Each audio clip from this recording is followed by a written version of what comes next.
Bang, bagaimana sih cara aman gagal bayar di aplikasi pinjaman uang online?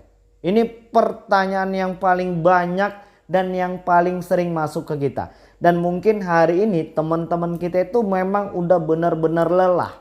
Mungkin teman-teman kita itu memang sudah benar-benar habis-habisan ya. Masih untuk tetap membayar hutang, biaya perpanjangan, bunga dan ini itu segala macam. Tapi hutangnya nggak habis-habis. Lantas timbullah pertanyaan yang seperti ini.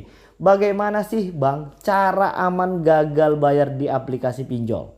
Oke, baik. Hari ini yang pengen cari aman, bisa nggak ya kita cari aman ketika kita masih terus-terusan dihantui karena masih terus kepikiran aku punya hutang di aplikasi A Bang.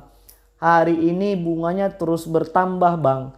Apakah aplikasi ini sudah punya debt collector lapangan atau tidak Bang? Nah, pada video kali ini kita pengen kasih tipsnya. Hari ini sebelum mengamankan hutang-hutang, apa yang harus kalian lakukan terlebih dahulu?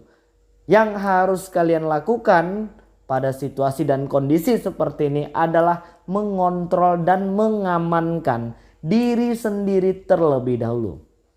Bagaimana mungkin orang lain bisa memberikan masukan ketika kalian masih ditutupi oleh rasa ketakutan yang kalian ciptakan sendiri? Pasti semua motivasi yang kita kasih akan menjadi sebuah omong kosong ketika kalian tidak bisa mengontrol diri sendiri, khususnya di bagian emosi. Jadi hari ini untuk teman-teman yang sudah sering mendapatkan teror dan intimidasi, maka secara alami mereka akan berevolusi. Berevolusi jadi apa Bang?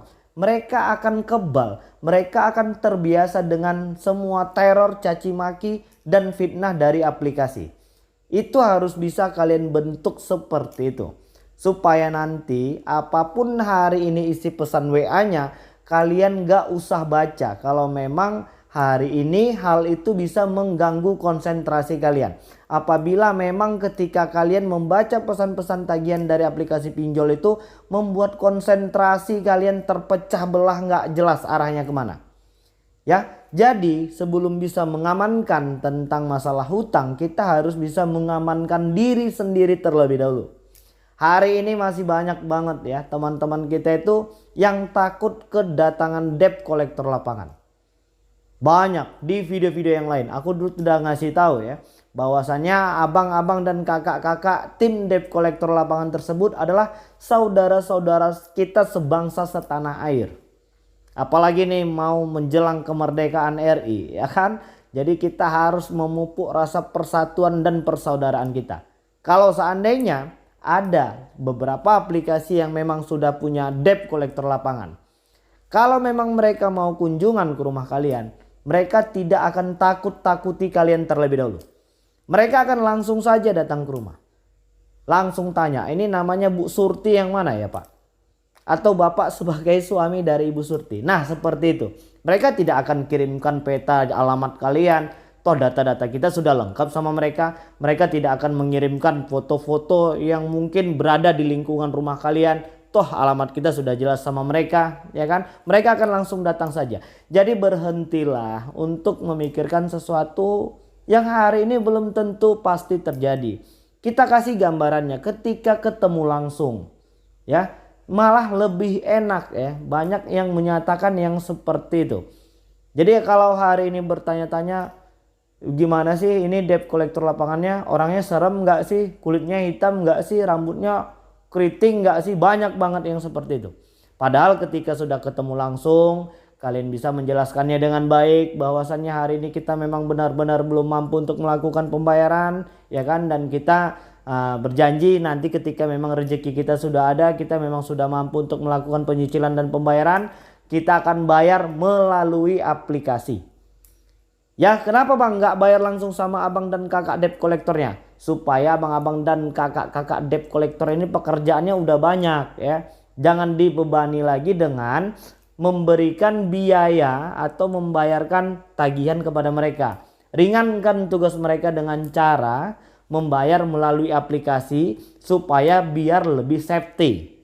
Itu yang selanjutnya. Oke, apalagi Bang yang akan kita lakukan ketika kita pengen aman gagal bayar pinjol? Yang pertama adalah tentang penguasaan diri sendiri.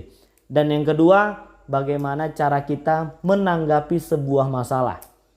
Jadi kalau hari ini kawan-kawan itu masih terus-terusan panik, ya kan, masih terus-terusan merasa malu karena mungkin sudah disebar data, atau mungkin kalian hari ini sudah difitnah mencuri uang perusahaan, atau mungkin banyak banget lah ya yang seperti itu, yang sudah punya pengalaman pasti tahu banget rasanya bagaimana. Nah, untuk masalah yang seperti ini, yang pertama kalian harus mengontrol rasa panik terlebih dahulu.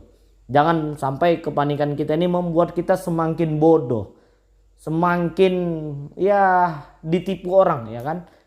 Ketika dalam situasi seperti ini kita masih tetap dituntut untuk cerdas supaya nggak jatuh ketimpa tangga. Hari ini banyak yang sudah ketipu ya dengan jasa-jasa joki-joki yang nggak jelas, yang katanya bisa menghapus semua data-data. Lalu kalian disuruh membayarkan sejumlah tagihan untuk bisa membersihkan nama kalian di aplikasi pinjol. Aku pengen mengingatkan, jangan melakukan transfer apapun ya, karena hari ini sudah banyak yang menjadi korban penipuan.